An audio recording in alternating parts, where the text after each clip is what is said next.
Hi, I'm Verna DePaul, author and contributor to the Happy Ever After blog at usatoday.com, and today I'm interviewing author Heather Killough-Walden.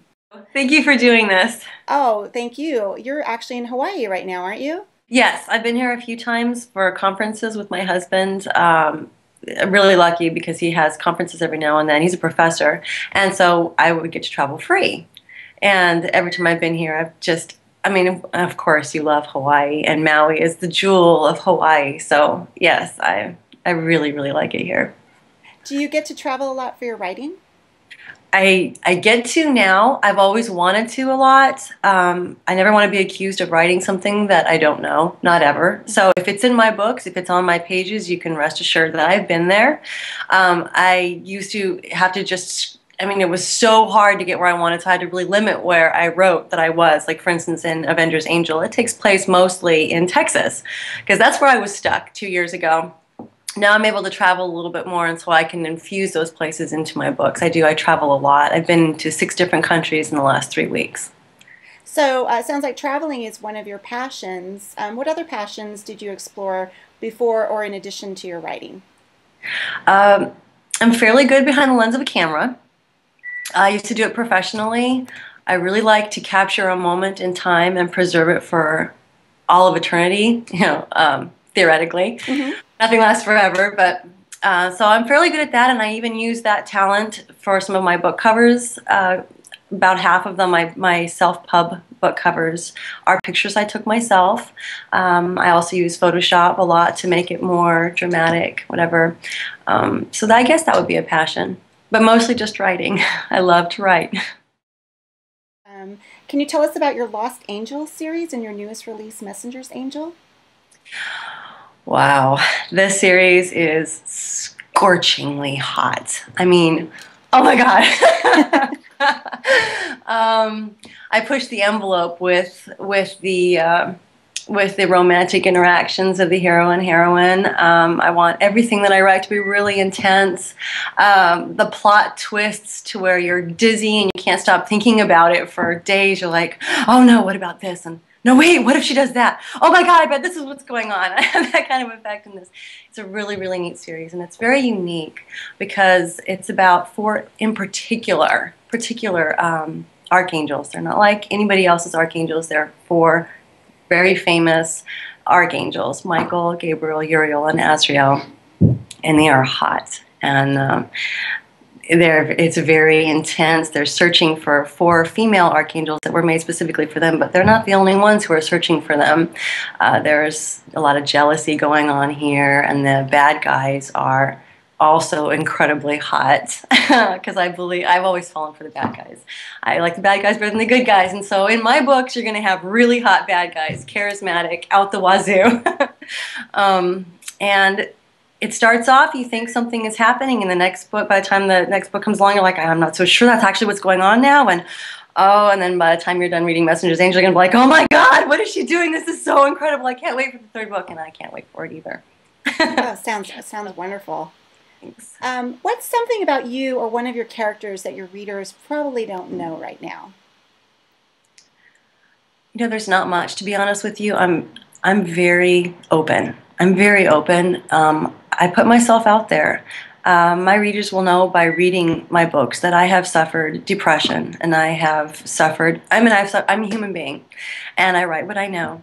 And there will be a little piece of me, like I said, in each of my characters, and some of them more than others. So there's not a whole lot. They really have come to know me over the years. Some of my readers have written to me and told me, I feel like you're a member of the family, and I know what you've been through more than I know what my own sister's been through.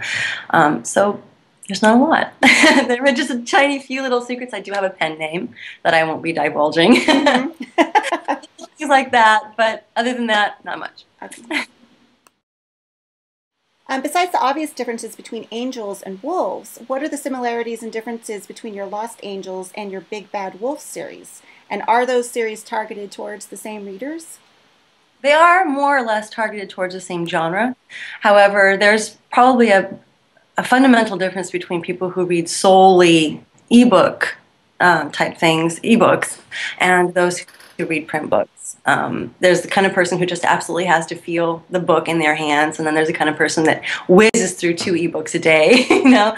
So there's a little bit of a fundamental difference there, and I do try to price my books accordingly. All my self-pub books are ebooks, and so I really do pay very close attention to the likes and dislikes of that market. The characters themselves are incredibly similar in that they're all very intense, very handsome. The women are incredibly relatable, and they have real struggles, very real struggles, very real struggles. All my ebooks, there's a little bit of something that I've experienced myself about life in all of those characters. But I guess the main difference between them would be, of course, that I self-pubbed the Wolf books and also the Kings series, and basically every other series I have 7 series, and the only print series that I have is Los Angeles series. So my books are more raw, clearly, because they're not going to have as much editing, you know, of somebody else having to deal with it. It's all me. Right. You get more of me in them. So. Right. Well, that can be a great thing. Can you tell us the story of how you self-published and then found your print publisher? Sure. To make a really long story short, I tried for a very long time, about 10 years, to break into the print publishing world through the traditional route, and that is trying to query an agent, and then if you're lucky enough to get an agent, sending, or not get an agent, but get an agent's attention, sending your, you know, sample of the manuscript, and then if they like that, sending the full manuscript, and then if they like that, they'll take you on, and then they'll take you out to the publishers, and if you're really, really, really lucky, the publishers will take you on, and that happens about 1 in 6.5 billion times.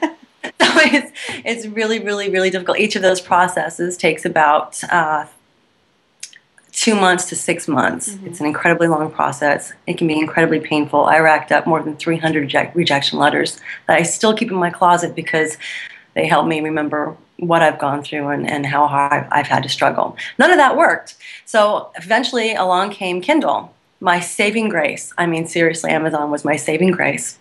And I just posted a book. It was called The Third Kiss. And it immediately shot up to #1 in vampires. And finally, an agent called me, a really good agent at Trident Media Publishing called me. And that was a couple of years ago. Can you tell us what print and self-published projects you're currently working on? I'm working on a lot. As far as the print publishing world is concerned, I'm in a lull right now because it's a transitional period. You usually sign your contract for the first 3 books in a series, and then you wait and you see how everything does, and then if it does really great or whatever, you sign for the rest of them. And so right now I'm in that stopping phase. I finished the final book, the 3rd book, and so we're waiting on that. I'm really concentrating on my ebooks. I'm working on like 4 different books right now. I'm working on the 2nd book in the young adult paranormal romance trilogy called the October Trilogy, and that will be out in October. I'm working on the 3rd book in the romantic fantasy series I have called The Chosen Soul. I'm also working on the 3rd book in the King series, which is the spin-off of the Big Bad Wolf series, and that one's called The Warlock King, and I don't have a release date for it yet, and I know all my readers just went, ah! Yeah. But a lot going on. And so I'm sorry. I also have some surprise things coming out for all of my vampire-loving readers, and that should be hopefully out this summer.